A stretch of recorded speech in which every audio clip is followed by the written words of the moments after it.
네, 지난해 만취 상태로 운전을 하다 횡단보도를 건너던 대만인 유학생을 숨지게 해 국민적 공분을 샀던 음주운전 교통사고 기억하시는 분도 계실 것 같습니다. 이 사건 가해자의 항소심 선고 공판이 오늘 열렸다고 하는데요. 관련 얘기 윤수경 변호사 이슈소 법과생활에서 얘기해 보도록 하겠습니다. 윤 변호사님 어서 오십시오. 네, 먼저 이 해당 사건에 대한 내용부터 좀 살펴볼까요?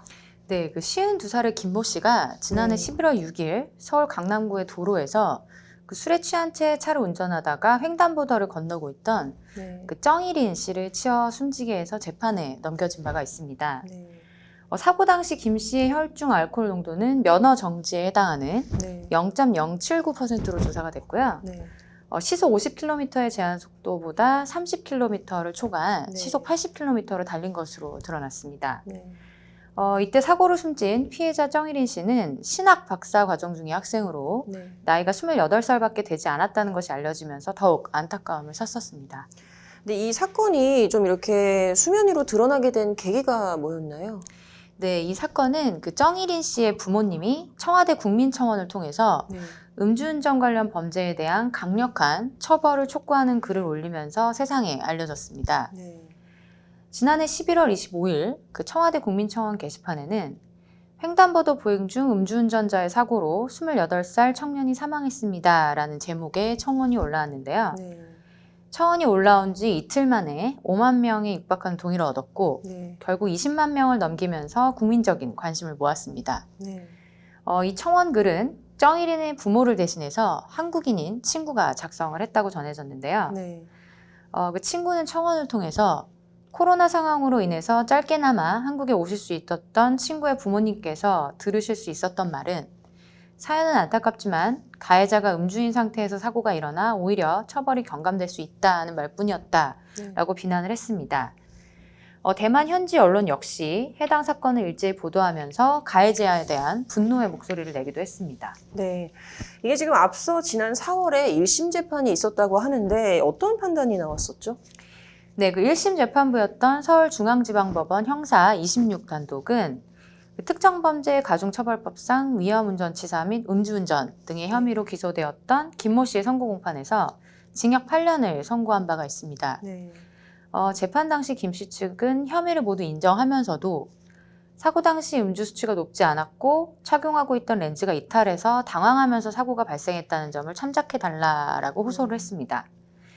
그렇지만 재판부는 과거 음주운전 이외 처벌 전력이 있음에도 또다시 음주운전의 신호위반, 제한속도를 초과해서 보행자 신호에 따라서 횡단하던 피해자를 갑작스럽게 사망하게 했다라고 하면서 눈 건강이나 시력이 좋지 못하다면 운전에 더욱 주의를 기울여야 하는데 술까지 마시고 운전을 해서 비난 가능성이 더 크다라고 지적을 했습니다.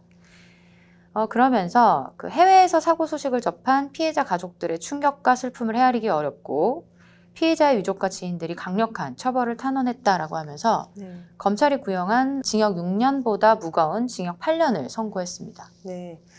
잘못을 좀 뭐 진심으로 반성을 하고 속죄를 하고 있다라고 했더니 가해자 김 씨가 이제 1심 판결에 불복해 항소를 했고 또 이제 오늘 항소심 선고가 있었습니다. 이제 이거 오늘 어떤 결과가 나왔죠?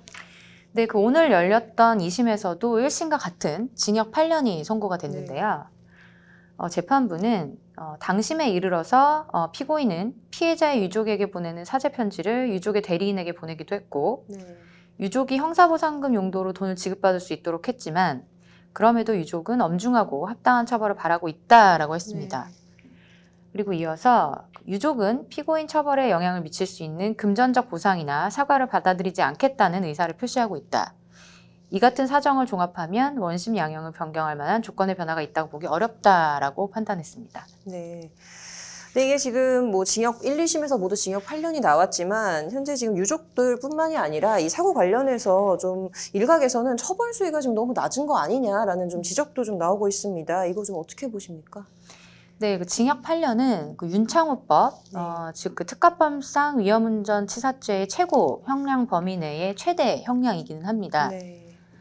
2018년 12월 개정되었던 그 특정범죄가중법 제5조의 11은 그 음주운전으로 사람을 사망하게 하면 무기 또는 3년 이상의 징역에 처하도록 하고 있는데요.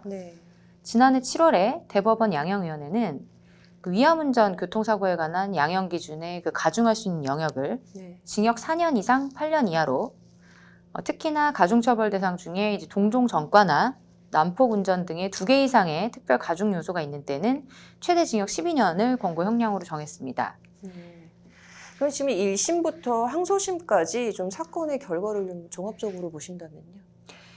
네, 김모 씨는 징역 8년을 선고받았는데 이것은 검찰이 구형했던 징역 6년보다 무거운 형량이기는 합니다. 네. 그 윤창호법으로 알려진 특정범죄 가중처벌 등에 관한 법률상 그 위험운전 치사죄의 그 형량과 네. 그 양형위원회가 권고한 양형 기준에 있어서 최고형을 선고받은 것인데요. 네. 그리고 또 이제 항소심의 경우에도 1심의 결과를 그대로 유지했는데 보통 이제 피해자와 합의를 하거나 네. 진지한 반성을 하면은 항소심에서 감형이 되는 경우도 많은데 이 사건의 경우에는 재판부가 그 범죄를 중하게 봐서 판단을 한 것 같습니다. 네. 음주운전은 이제 개인은 물론 한 가정, 나아가서 사회까지 파괴하는 중대한 범죄임을 인식을 하고 네. 어떠한 경우에도 음주운전을 해서는 안 되겠습니다. 말씀하신 대로 좀 음주운전에 대한 경고는 아무리 강조해도 지나치지가 않는 것 같은데요. 이제 이번과 같은 비극이 좀 일어나지 않도록 앞으로도 좀 무관용 원칙을 음주운전에 적용을 해서 엄정 대응해야 되지 않나 싶습니다. 오늘 잘 들었습니다.